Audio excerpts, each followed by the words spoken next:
Jeffries as Marion Kirby, the ghostess with the mostest. Robert Sterling as George Kirby, that most sporty spirit. And Leo G. Carroll, host to said ghosts, as Topper.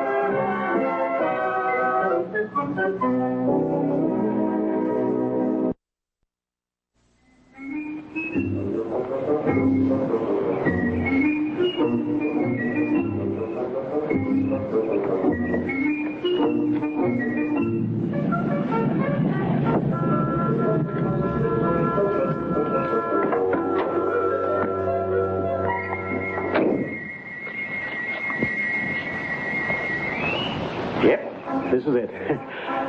Come to see my niece. First time in 15 years. That'll be 60 cents. She was only a little girl when I left here. Now she's married. Never have met her husband. That'll be 70 cents. Oh, here you are, my boy.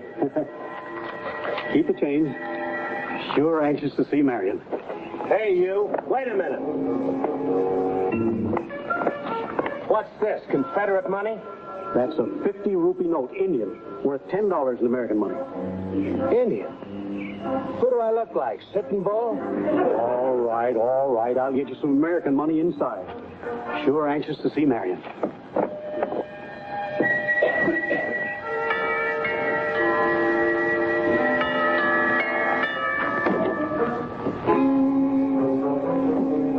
My boy.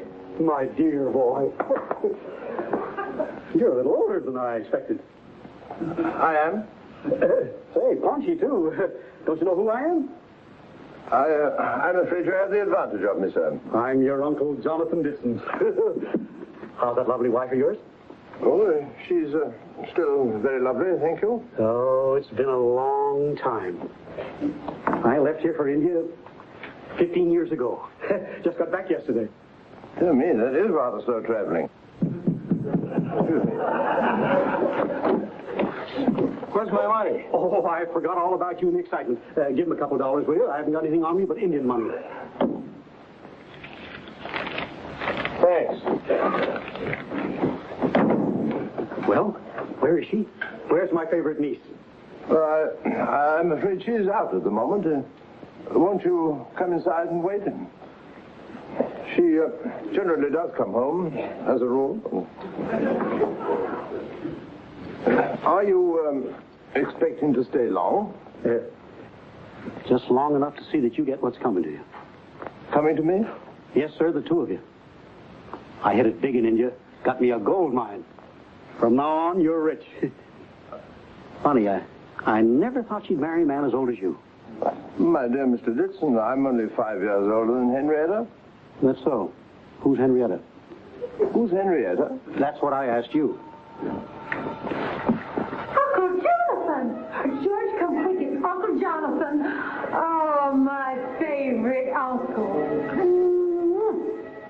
He's the favorite. I'd hate to see the long shot. Mr. Dixon, I'm afraid there's been a mistake here. I'm not George Kirby. I should hope not. Oh, George, if you could only see me. Well, who are you? My name's Topper, Cosmo Topper.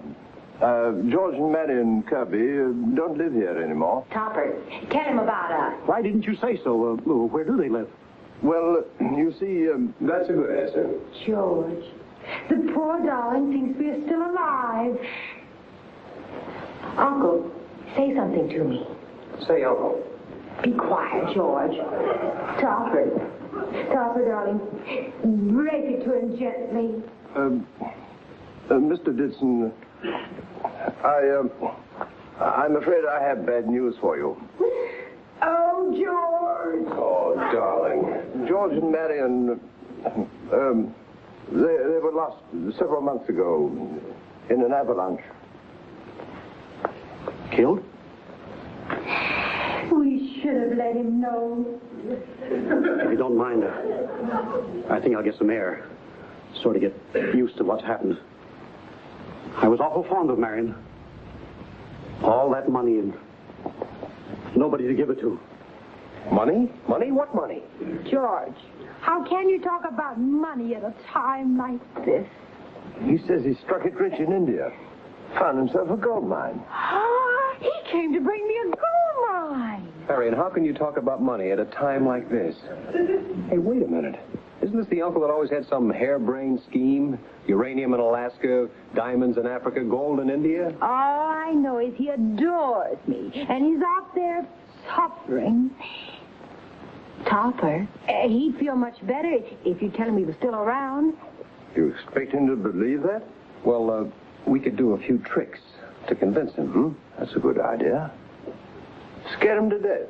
Then you can really get together.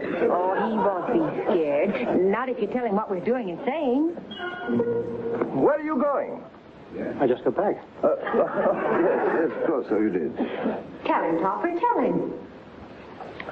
Can I offer you a drink?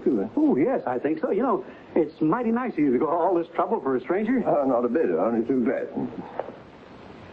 How's that for service? How'd you do that? That's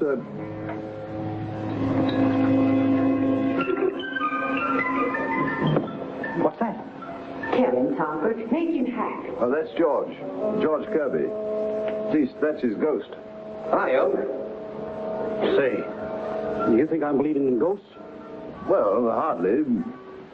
But it's true, all the same. Well, what's that? That's Neil. He's St. Bernard. He got lost in the avalanche with George and Marion. What are you giving me? Your drink? All right, Neil, I'll get around to you in a minute. Let me freshen that, darling. I thought I'd seen everything. How do you do it? Well, I told you. It's your niece and nephew. Can you see them? Most of the time. For instance, I'm seeing them now. Well, if you can see them, why can't I? Yeah, why is that, Topper? Well, you see, I happened to be the first human they ran into after the accident. Oh. I suppose that's why they had to be audible and visible to me. Well, what do you know? Marion and George. Well, that's Neil, the dog. George and Marion are over there. Hello, honey. Hi, George. He did believe it, Topper. I told you he would. You know, it's kind of hard to believe. I guess I'll just have to get used to it. You must stay a while. You must stay. Well, only a day or so. My luggage will be along in a minute. Come here, Marion. Come here, kitten.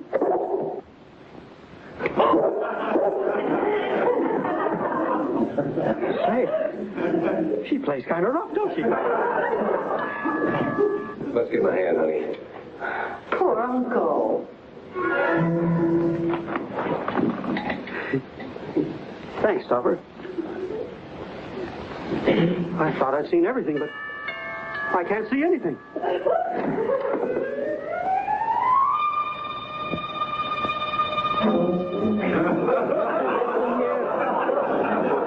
Oh, I say is calling. Luggage, man. Oh, Mrs. Kipling. I take her with me wherever I go. Well, I hate to appear anti-British, but Kipling can't stay here. It's cute, but has a rather blank expression. You got the wrong end. I guess that's it, Mr. Dixon. Topper, have you got $10 on me? I think so. Yes, I'll give it back to you as soon as I go to the bank. Thanks a lot, sir. Mr. Dixon, if you're staying overnight, I suggest you find a place for Kipling. Well, she always rooms with me. Yes, I know, but you see, my wife doesn't know we have guests. If you don't mind, I think I'd rather introduce her to you first, and then your friend here afterwards, some other time. Yeah, get out of here, quick.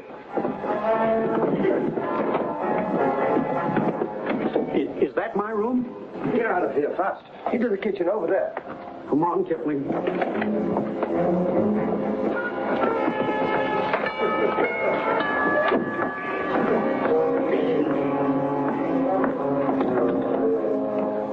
Oh, dear.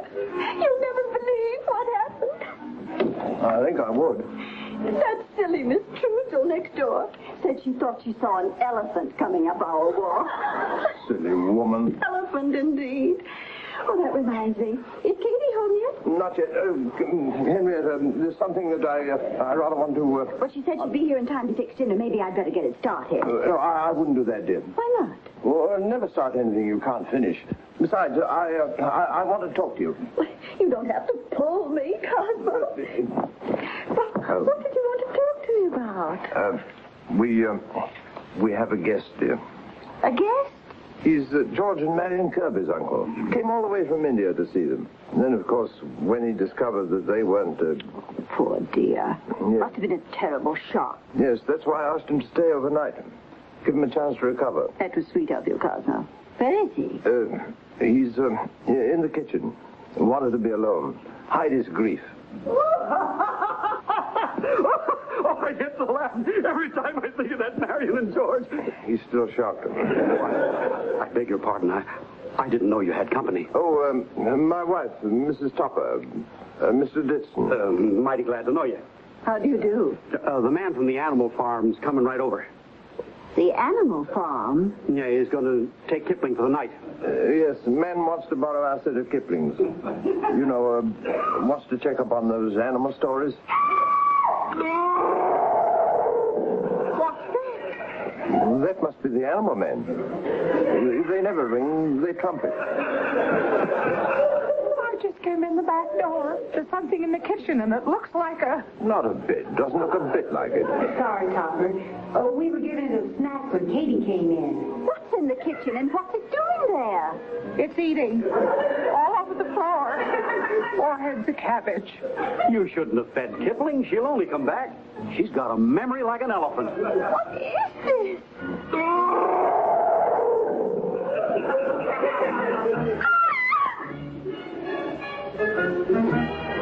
What is that?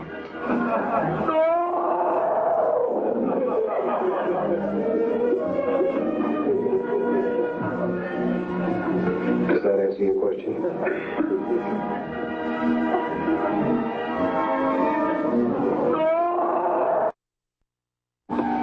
Jonathan Ditson don't give up easy. He certainly don't. Very interesting, I'm sure. Now, if you'll excuse me. Oh, but you haven't heard the best part. Well, you explain it to Cosmo, and he'll explain it to me. Good night. Let's get out of here. By all means. That 400-mile trek through the desert is killing my feet.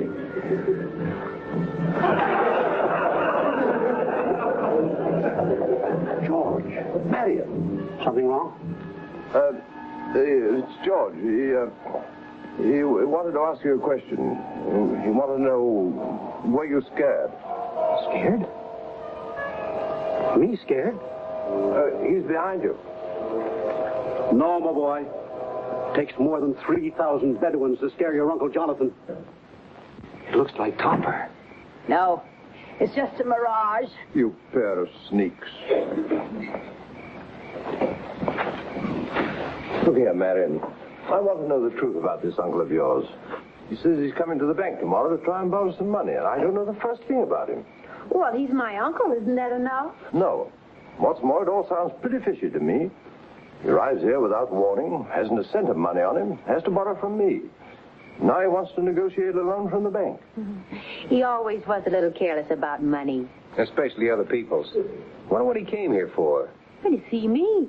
He came all the way from India just to see me. How do you know he was in India? Well, he brought an elephant, didn't he? Maybe it was just 2 men dressed like an elephant.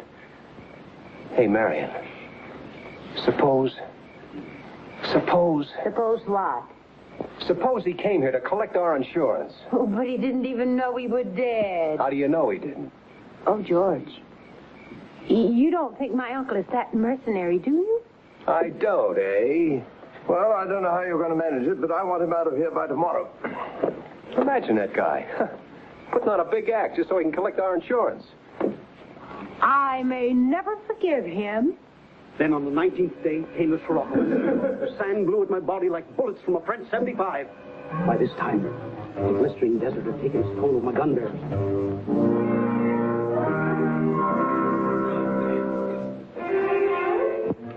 Yes, sir? Want to see Topper? I'm sorry, sir. Mr. Topper's gone home. Well, he knew I was coming. He got no right to go home. It was very important, sir. He had to meet Mrs. Baskerville to go over some accounts. She's the bank's biggest depositor. I'll bet I can buy her and sell her 8 times. You know what I'm worth? No, sir. Pardon me, sir. Is there anything I can do for you? Well, who are you? Well, I'm Mr. Schuyler, president of the bank. Won't you come in? Rather see Topper. Won't you sit down, sir? Thank you. And now, what can we do for you? I want $230,000. $230,000? That's what I said. But, my dear sir, have you any identification? Sure thing. Name's Jonathan Ditson. See? Oh, yes, and I want a small valise to carry the money in. But have you any collateral? If I had collateral, I wouldn't need you. But, Mr. Ditson... I never heard so much arguing. Phone Calcutta, Second National Bank, they'll tell you. Well, do I get the money or don't I? I'm sorry, sir, but we do not carry charge accounts. Well, all I have to say to you is, Schuyler, if you behave this way to all your depositors, there's no wonder you never got any place.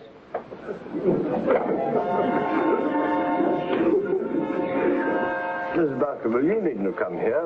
I could have come to your house. I come and go where I please. Where's Schuyler? You sent for me, Mrs. Baskerville? Yes. I want to know why you kept Topper from investing my money in the Flynwood self-development. Well, I didn't think it was sound. Well, Topper did, and he was right. It might have happened the other way. But it didn't. I trust your judgment, and I'm not going to have it interfered with, except by me. Topper, if I were you, I'd open my own bank. By the way, Topper, do you know a man named Ditson? I've met him. Did you ask him to come into the bank today? What is this, a quiz program? I'm afraid this Ditson is an irresponsible character. He wanted to borrow $230,000 from the bank without any identification or collateral. Why bother me about it? I just wanted to know if Topper knew this man. Well, hardly. Just a passing acquaintance. Oh, Topper, where are you? Who's that? Buying some presents for Marion. I couldn't get any money from that old skinflint at the bank, so I had to charge it to you. Well, Topper, I thought you said Mr. Ditson was only an acquaintance. Did you call me, Uncle Jonathan? Well, a party. Well, if it isn't the old skinflint. No offense, ma'am. Don't mind me. Well, I'm waiting for an explanation, Topper. You leave him alone, you big bully. Well, it's like this. Well, he don't know beans about running a bank. Why don't you have him impeached? You can say that again. Why don't you have him impeached? Thanks. Uncle, please. Oh, so he's your uncle, huh? Well, not mine, theirs. Whose? Theirs, the Johnsons. Fifth cousins of my wife. Well, Mrs. Baskerville, what do you think of Mr. Topper's judgment now? Introducing that madman into the bank. What did you call me? Now, don't hide behind me, Schuyler. I'm not going to fight him for you. Come out and fight. It's back! It's come back!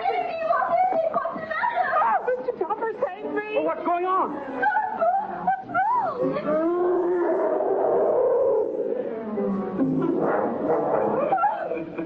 wrong? How'd she get back here? She never forgets an address. What is that? That's an elephant. I know it's an elephant, but what's it doing in here? It was left over from the Republican convention.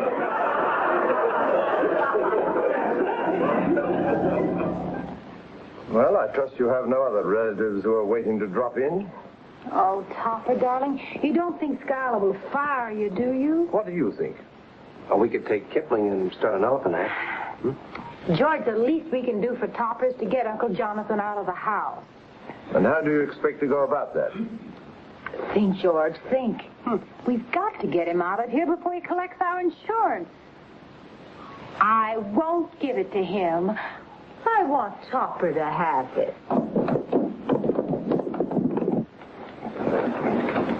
Well, gotta get along. What? You leaving? George and Marion with you? Right here. Before I go, I've got something here for my niece. Oh. $230,000? What is it, Indian money? What did she say? She says you shouldn't have done it. It's on an Indian bank, but Topper can cash it for you, can't you, Topper? Well, I haven't got that amount on me at the moment, but I'll see what I can do tomorrow. Well, bye, honey. Bye, George. He may be a fake, but he's awfully sweet. She's kissing you goodbye, Uncle Jonathan. Come on, Kipling, let's hit the road. Goodbye, all. Goodbye, Uncle. Au revoir.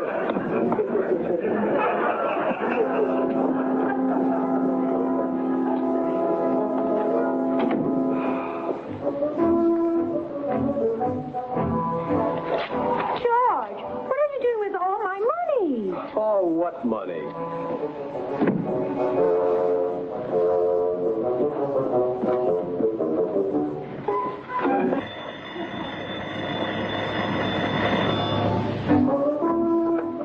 Hello?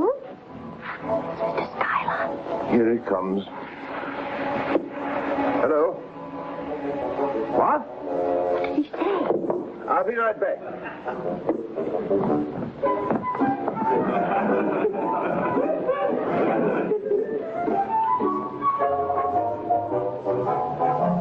Papa, what are you doing? Schuyler just got a cable from India. Uncle Jonathan has got a gold mine. In fact, he's got 3 of them. He's a multimillionaire. Oh, you ruined me. It's all your fault, you cynic. Well, anyone can make a little mistake. We'll never be able to put all these together.